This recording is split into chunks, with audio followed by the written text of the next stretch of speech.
I want to talk about deconstruction because this is kind of an umbrella category, and I anticipate that our work will be described as such. People will be saying we are deconstructing Christian parenting teaching.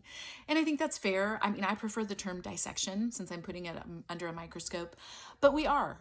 And I want to make the argument that this is a Christian thing to do, to deconstruct ideas, particularly teachings we've received. And I was reading 1 Corinthians 3 a couple months ago, and it's going to be a little Bible study time. So maybe more of interest to the Christians following, but Bible study time. You'll remember the church in Corinth was a mess. They had all kinds of problems. They were confused. The letters read as though Paul was writing to answer specific questions they were asking, like they sent him a list of questions.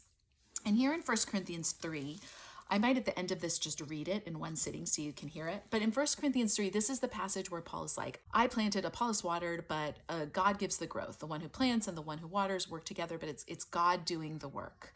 And this is also the passage where he goes on to say, you got to be careful how you build, because anything that's not built on the foundation, anything that's not the foundation will be burnt up, and it will show the quality of your work. An instruction Paul is offering to the ones building on the foundation of Christ, to the teachers, offering spiritual instruction to God's people who are God's temple, with a warning that what destroys God's temple, what destroys God's people, destroys God's temple. Paul is saying what is not built on the foundation will be deconstructed. And I think we can do that work ourselves, or it will be revealed and exposed for what it is, which I think we see going on a broad scale in the American church today, particularly the American evangelical church. But I don't think that exposure is something to be afraid of. I don't think the work of deconstruction is something to be afraid of. It is an important concept to rid ourselves of things that are not, for the Christian to rid themselves of things that are not built on the foundation of Jesus, or to at the very least recognize that that's what they are, to recognize that they are interior decorations. They are not the foundation, that they are not the essentials. So when we're talking about teaching that where people have equated their opinions or their even doctrinal opinions and interpretations with God's authority, we have left the realm of the New Testament church. We've left the realm of what the early apostles would have understood Christian teaching to have been. Remember, and I've talked about this in previous Bible study videos, remember the early church did not have 2 millennia of church history teaching. They were hearing eyewitness reports of the life and ministry of Jesus. They were not getting how-to manuals, topical sections in Christian bookstores of how to live their life. They were giving direct answers to specific questions from the teachers who knew them in their community. They were giving eyewitness accounts of the life and ministry of Jesus, and they were entrusted to the Holy Spirit and the Holy Spirit's guidance and sanctifying work in them as they lived their quiet Christian lives. So it's a different framework. I like to think Paul would have applauded deconstruction because he was not a fan of people allying themselves to certain teachers. He did not, he tolerated that, but he was about directing people to Jesus and saw the problems with the divisions that different teachers caused, even good ones, like he's citing Apollos and Cephas. These are good, trustworthy teachers. It's interesting that he names trustworthy teachers. These are ones to even skilled master builders.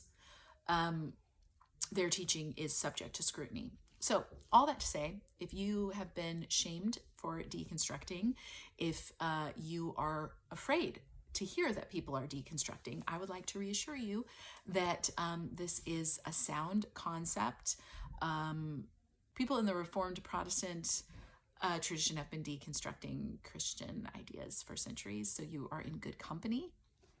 And trustworthy teachers welcome it, I think. I think trustworthy teachers welcome questions, they welcome scrutiny. They are humble teachers who recognize that they are not going to have everything right and that their perspective is not the final word on everything, particularly on interpretive matters. 1 Corinthians 3. Dear brothers and sisters, when I was with you, I couldn't talk to you as I would to mature Christians. I had to talk as though you belonged to this world, or as though you were infants in the Christian life. I had to feed you with milk and not with solid food, because you couldn't handle anything stronger, and you still aren't ready, for you are still controlled by your own sinful desires. You are jealous of one another and quarrel with each other.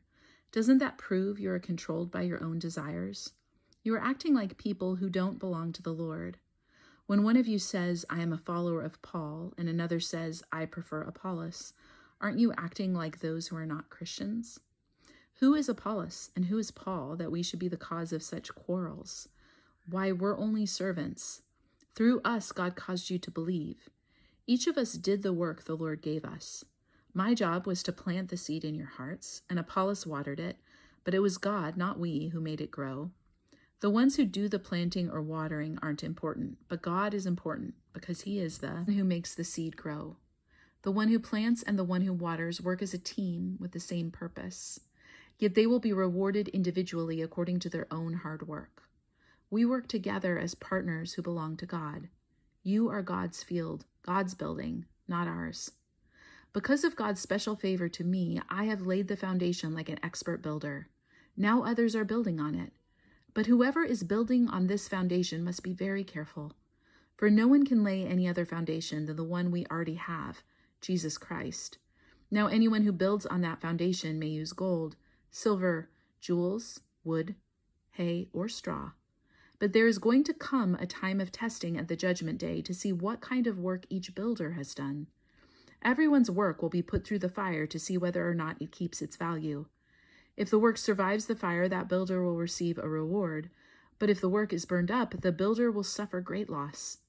The builders themselves will be saved, but like someone escaping through a wall of flames. Don't you realize that all of you together are the temple of God, and that the Spirit of God lives in you? God will bring ruin upon anyone who ruins this temple, for God's temple is holy, and you, Christians, are that temple. Stop fooling yourselves. If you think you are wise by this world's standards, you will have to become a fool so you can become wise by God's standards. For the wisdom of this world is foolishness to God. As the scriptures say, God catches those who think they are wise in their own cleverness. And again, the Lord knows the thoughts of the wise, that they are worthless. So don't take pride in following a particular teacher. Everything belongs to you. Paul and Apollos and Peter, the whole world and life and death, the present and the future, everything belongs to you, and you belong to Christ, and Christ belongs to God. Here ends the reading.